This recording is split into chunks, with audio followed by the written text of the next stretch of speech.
നമസ്കാരം. പതിരും കതിരും. പിണറായി വിജയന്റെ ബദ്ധവൈരിയായ പാണ്ഡ്യാല ഷാജി ദേശാഭിമാനി പത്രത്തെപ്പറ്റി പറഞ്ഞു തോർക്കുന്നു. ഒരുവൻ രാവിലെ ദേശാഭിമാനി വായിക്കുക എന്ന് വെച്ചാൽ അയാളുടെ ചിന്തകൾ മുഴുവൻ ആ പാർട്ടിക്ക് അടിയറവ് വെച്ചു എന്നാണ് അർത്ഥം. അങ്ങനെ പതിവായി ദേശാഭിമാനി വായിച്ചും കൈരളിയുടെ വാർത്ത കേട്ടും തലച്ചോർ ഒന്നടങ്കം പാർട്ടിയുടെ ലോക്കറിൽ പണയം വെച്ച ഒരു വനിതാ നേതാവാണ് ഡോക്ടർ ചിന്ത ജെറോം. ഈ കുട്ടി എന്തുകൊണ്ടിങ്ങനെ ആയിപ്പോയി എന്ന് സംശയിക്കുന്നവർക്കുള്ള ഉത്തരവും ചിന്ത തന്നെ നൽകുന്നുണ്ട്. ഞാൻ ജനിച്ചപ്പോൾ മുതൽ DYFI. ചരിത്രപരമായ മണ്ടത്തരങ്ങൾ മുതൽ ശാസ്ത്രീയമായ മണ്ടത്തരങ്ങൾ വരെ ഈ നാട്ടിലുണ്ട്. എന്നാൽ ചിന്തയുടെ മണ്ടത്തരങ്ങൾ മനുഷ്യരെ ചിരിപ്പിച്ചു കൊല്ലുകയാണ്. ഒരു വനിതാ നേതാവ് വിടുവായത്തങ്ങൾ മാത്രം പറഞ്ഞ് ജനങ്ങൾക്ക് മുമ്പിൽ അപഹാസ്യയാകുന്ന കാഴ്ച കേരള രാഷ്ട്രീയത്തിൽ മുമ്പുണ്ടായിട്ടില്ല. ചരിത്രപരമായ മണ്ടത്തരങ്ങൾ ഒരുപാട് കാണിച്ചിട്ടുള്ള പാർട്ടിയിൽ മണ്ടത്തരങ്ങൾ കൊണ്ട് മാത്രം ചരിത്രം സൃഷ്ടിച്ച യുവ നേതാവായി മാറിയോ ഈ ചിന്ത ജെറോം? ജ്യോതി ബസുവിനെ പോലെയുള്ള പ്രായോഗികവാദികളും EMSനെ പോലെയുള്ള സൈദ്ധാന്തിക ബുദ്ധിജീവികളും AKGയെ പോലുള്ള ജനകീയ നേതാക്കളും നയിച്ച ഒരു പ്രസ്ഥാനം ന്യൂ ജനറേഷൻ കാഴ്ചവെക്കുന്ന ഹിമാലയൻ ബ്ലണ്ടറുകൾക്ക് മുമ്പിൽ തലയറിഞ്ഞു ചിരിക്കുകയാണ്. പ്രാക്കുളം ചെഗുവേര എന്നറിയപ്പെടുന്ന ബേബി സഖാവ് കണ്ടെത്തി രാഷ്ട്രീയത്തിന് സമർപ്പിച്ച ഒരു മുത്താണ് ഈ ചിന്ത ജെറോം.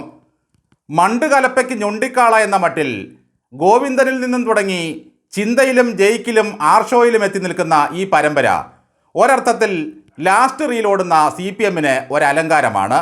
കോമ്രേഡുകൾ ഒന്നടങ്കം കൊമേഡിയന്മാരാവുകയും മാർക്സിസം വെറും ഫലിതബിന്ദുവായി പരിണമിക്കുകയും ചെയ്യുന്ന കാലത്ത് ചിന്ത ജെറോമിനെ മാത്രമായി കുറ്റം പറഞ്ഞിട്ട് യാതൊരു കാര്യവുമില്ല. തിയറിയിൽ നിന്നും തെറിയിലേക്കാണ് നേതാക്കൾ അവരെയെല്ലാം നയിച്ചുകൊണ്ടിരിക്കുന്നത്. കൊല്ലത്ത് റിപ്പോർട്ടർ ചാനൽ സംഘടിപ്പിച്ച ഇലക്ഷൻ ചർച്ചയിൽ ഡോക്ടർ ചിന്ത ജെറോം നടത്തിയ ഒരു കീച്ചൻ പ്രതികരണമാണ് ഇപ്പോൾ സൂപ്പർ ഹിറ്റായി ഓടിക്കൊണ്ടിരിക്കുന്നത്.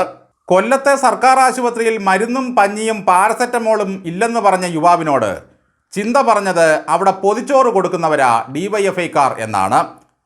പഞ്ഞിക്കും പാരസെറ്റമോളിനും വേദന സംഹാരികൾക്കും പകരമാകുന്ന അത്ഭുത വസ്തുവായി അങ്ങനെ പൊതിച്ചോറും മാറി. ICUവിൽ കഴിയുന്നവർക്കും നെഞ്ചുവേദനയുമായി ചെല്ലുന്നവർക്കും പൊതിച്ചോറ് നൽകി അസുഖം ഭേദമാക്കുന്ന മാന്ത്രികത DYFIക്കാർക്ക് മാത്രമേ അറിയൂ. നാട്ടിലുള്ള മനുഷ്യരെല്ലാം DYFIയുടെ പൊതിച്ചോറ് തിന്നാൻ വയറും വാടകയ്ക്കെടുത്ത് നടക്കുകയാണെന്ന് തോന്നും ചിന്തയുടെ ഈ വർത്തമാനം കേട്ടാൽ. വാഴക്കുലയും ജിമിക്കിക്കമ്മലും ബ്രാണ്ടിക്കുപ്പിയും ഹിറ്റാക്കിയ ചിന്ത അങ്ങനെ പൊതിച്ചോറിനെ സർവ്വരോഗശമിനിയാക്കി. ഉമ്മയും അമ്മയും മമ്മിയും പൊതിഞ്ഞു കൊടുക്കുന്ന പൊതിച്ചോറിൻ്റെ മതേതരത്വത്തെപ്പറ്റി ചിന്ത നേരത്തെ തന്നെ ഒരു പ്രബന്ധം തന്നെ എഴുതിയിട്ടുണ്ട്. കൊല്ലത്തിൻ്റെ ബ്രാൻഡ് അംബാസഡറായിട്ടാണ് ചിന്ത മുകേഷിനെ പരിചയപ്പെടുത്തുന്നത്. പാർലമെൻറ്റിൽ ചെന്ന് കാളിദാസ കലാകേന്ദ്രത്തിൻ്റെ ചരിത്രം പറഞ്ഞാൽ മോദി സാർ ഞെട്ടുമെന്നാണ് ചിന്ത ധരിച്ചിരിക്കുന്നത്. ലോക നാടകവേദിയിൽ ഏതു വേഷവും കെട്ടിയാടാൻ മിടുക്കനായ മോദിക്ക് മുമ്പിൽ 500 അല്ല ഏതായിരത്തിൻ്റെ മകൻ ചെന്നിട്ടും ഒരു കാര്യവുമില്ല. പിന്നെയല്ലേ O മാധവൻ്റെ മകൻ. മുകേഷിന് പറ്റിയത് ബെഡായി ബംഗ്ലാവും കിടിലവും പുളുവടിയുമാണ്. ചിന്തയുടെ തെരഞ്ഞെടുപ്പ് പ്രചാരണ പരിപാടി കൊല്ലത്ത് മാത്രമായി ഒതുക്കരുത്. ചിന്തയും ജയിക്കും അനിൽകുമാറും എവിടെയൊക്കെ തെരഞ്ഞെടുപ്പ് പ്രചാരണത്തിനിറങ്ങിയോ അവിടെയൊക്കെ UDF സ്ഥാനാർത്ഥികൾ സത്യപ്രതിജ്ഞ ചെയ്ത് അധികാരമേറ്റാൽ മാത്രം മതി. ജനങ്ങളുടെ ചോദ്യത്തിന് സംയമനത്തോടെ മറുപടി പറയാൻ കഴകത്തുള്ള ഏതെങ്കിലും ഒരു യുവ നേതാവുണ്ടോ ഇന്ന് CPMൽ? മൈക്കിന് മുമ്പിൽ നിന്ന് ആകാശവാണി പോലെ പറയാനാണെങ്കിൽ അവരെ കഴിഞ്ഞേയുള്ളൂ മറ്റാളുകൾ.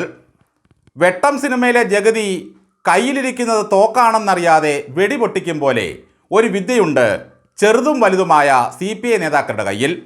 ആ വാചികാതിസാരത്തിൽ ഒരു പുകമറയങ്ങ് സൃഷ്ടിക്കും. അവിടെ ഇല്ലാത്തതും വല്ലാത്തതും പറയും. കേൾവിക്കാരുടെ ബോധം മറയണം, അത്രയേ ഉള്ളൂ. ആവും വിധം ഞാൻ ഈ ഇക്കിളികളെ ആട്ടി ഓടിക്കുമെന്ന് വൈലോപ്പള്ളി പാടിയതുപോലെ കിളി പോയ ഒരു പ്രസ്ഥാനം ഇക്കിളിയിട്ട് ലാളിക്കുന്ന ചിന്ത ജെറോമിനെ പോലെയുള്ള യുവ നേതാക്കൾ എന്നിനി വെളിവും വെള്ളിയാഴ്ചയും തിരിച്ചറിയും.